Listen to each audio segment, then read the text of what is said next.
What if the past isn't what you imagine?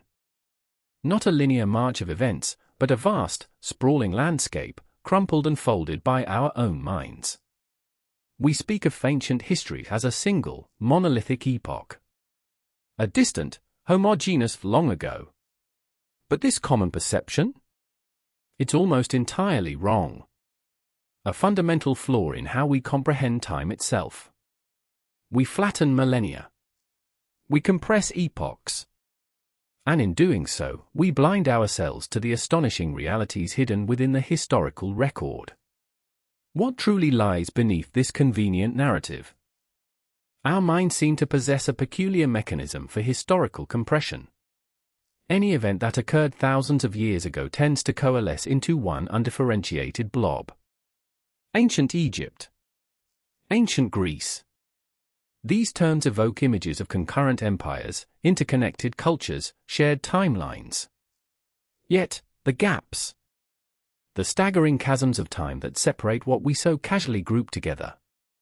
These gaps are not merely long. They are vast, unimaginable oceans of time. Eras we simply gloss over. What profound truths do these overlooked intervals conceal? Consider Cleopatra, the last pharaoh of Egypt. An iconic figure, synonymous with the ancient world.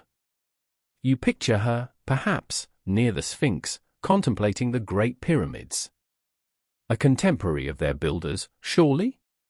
Part of that same, distant, ancient era. But the reality is far more startling. Her existence, her life, her reign, are separated from the construction of those colossal structures by a temporal gulf that most find impossible to truly grasp. The pyramids were already profoundly ancient to her. How ancient, exactly? Let's put it into a context we can all understand: the moon landing. A monumental achievement of the 20th century. A defining moment for humanity, etched into our collective memory. Now, imagine Cleopatra standing there, witnessing it. A ridiculous image, perhaps. But consider the actual span of time. The number of years separating Cleopatra from that giant leap for mankind. And compare that to the years separating her from the engineers and laborers who hoisted the first stones of the Great Pyramid. The comparison defies intuition.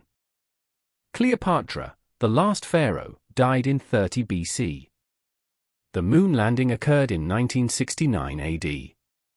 That's a time span of roughly 1,999 years. Now, let's look at the Great Pyramid.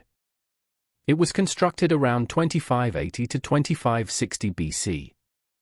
So, from Cleopatra's death to the pyramid's construction, you're looking at approximately 2,540 years. This means, unequivocally, Cleopatra lived closer to the moon landing than she did to the building of the Great Pyramid. The implications of this are immense. Our mental timeline, completely inverted. The Great Pyramid of Giza was already an ancient monument by the time Cleopatra walked the earth. More ancient to her than she is to us. Imagine that.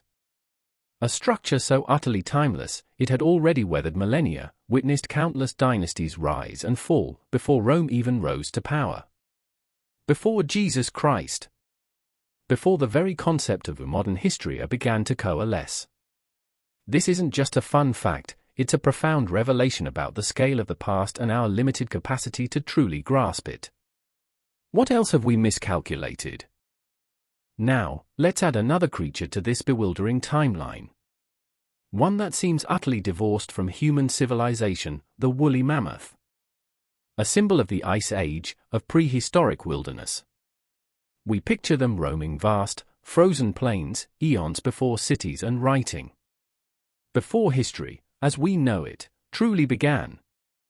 But here's another astonishing truth, one that shatters our preconceived notions of when things happened.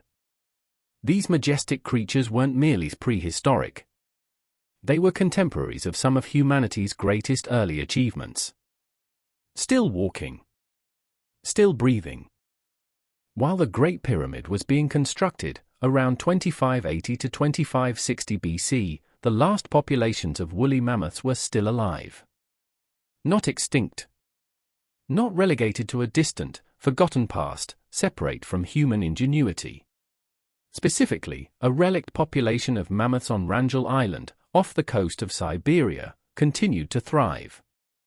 They roamed that remote island for centuries after the monumental structure at Giza had taken its iconic shape.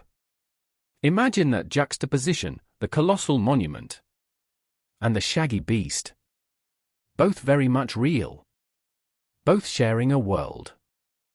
It wasn't until approximately 1700 BC that the very last woolly mammoths on Wrangel Island finally died out. This means that for nearly 900 years after the Great Pyramid was completed, mammoths still walked the earth. Think about that for a moment. 9 centuries.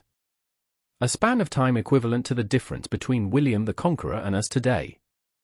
The pyramid was already standing for almost a millennium before the mammoths vanished forever.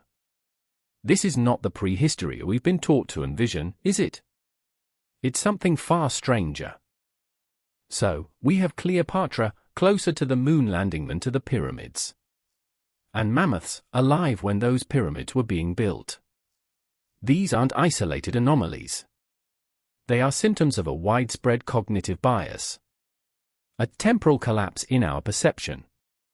We take vast, intricate tapestries of time and crush them down, ironing out the wrinkles, erasing the immense spaces between events.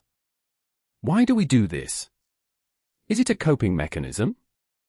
A way to simplify an otherwise overwhelming reality? The phrase "a long time ago" becomes a mental shorthand, a catch-all for anything beyond a few centuries. It robs us of detail. It blurs the distinctness of different eras, different civilizations, different challenges. The past isn't one flat long ago. It's a vast, undulating landscape. Mountains and valleys. Deserts and oceans. But we tend to perceive it as a single, uniform plane. And this perception, this time illusion, has tangible consequences for how we understand ourselves and our place in history. What precisely are we missing? Think of it this way: the amount of time between the life of Homer, the ancient Greek poet, and the construction of the Parthenon in Athens is roughly equivalent to the time between William Shakespeare and the present day. Different eras, separate cultural movements, distinct artistic styles. Yet, in our simplified ancient history framework, both Homer and the Parthenon are often seen as part of the same, singular ancient Greece. How can we begin to measure these almost immeasurable scales to truly appreciate the depth?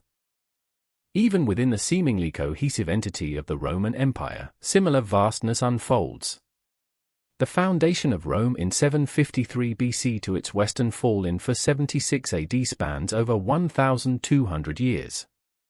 That's a longer period than separates us from the Norman conquest of England. Yet ancient Rome is often treated as a continuous, unchanging entity. The early Republic, the Pax Romana, the decline, these were not snapshots. They were long, evolving sagas, each separated by centuries of change, innovation, and struggle. A constant state of flux. So, why does our perception of history bend and twist in this way? Psychologists and historians point to several factors. Our brains are not designed to intuitively process such immense time scales. We struggle with anything beyond a few generations. Beyond that, time becomes abstract, losing its relatable, linear progression. And then there's the way history is often taught. A condensed narrative, focusing on key figures and events, often without fully emphasizing the vast durations between them. A syllabus. Not a saga. We are biased towards linear narratives. We crave beginnings, middles, and ends. When confronted with the messy, sprawling reality of millennia, our minds naturally seek to impose order, to smooth out the complexities. This creates a comfortable, digestible version of the past, but one that sacrifices accuracy for simplicity. It's easier to think of ancient Egypt as one long stream, rather than recognizing it as a series of distinct empires, each with its own millennia-long history, separate from its predecessors. A simplified story. Not the whole truth. This temporal compression robs us of the true depth and richness of history. When we don't appreciate the vastness of the gaps, we miss the independent evolution of cultures, the forgotten innovations, the rise and fall of countless civilizations that existed entirely between the major events we learn about. We lose the sense of how truly monumental the achievements of, say, the pyramid builders were, when they seem to be happening just around the corner from other ancient wonders. A sense of awe, diminished. A rich tapestry, flattened. So, how do we begin to decompress the past? To break free from this time illusion? It starts with conscious effort. With questioning our ingrained assumptions about long ago. Visualizing time not as a line, but as an ever-expanding canvas. Imagining the immense stretches of silence and slow change that separate monumental events. It means embracing the bewildering, sometimes contradictory, nature of history. To see not just the peak moments, but the vast, often empty, spaces between them. To truly see time. When we acknowledge these vast gaps, a different kind of history emerges. One that emphasizes the incredible resilience, innovation, and independent trajectories of human societies across thousands of years. It reveals a world where the seemingly impossible coexisted, woolly mammoths and mighty pyramids. Where figures we group together were separated by more time than divides us from the Magna Carta. This isn't just about dates. It's about understanding the very fabric of time itself. And our place within its immense, often unsettling, scale. The past isn't a museum display where everything sits neatly side by side. It's an endless, shifting landscape, carved by millennia. The time illusion, this compression of history, is a powerful cognitive trick.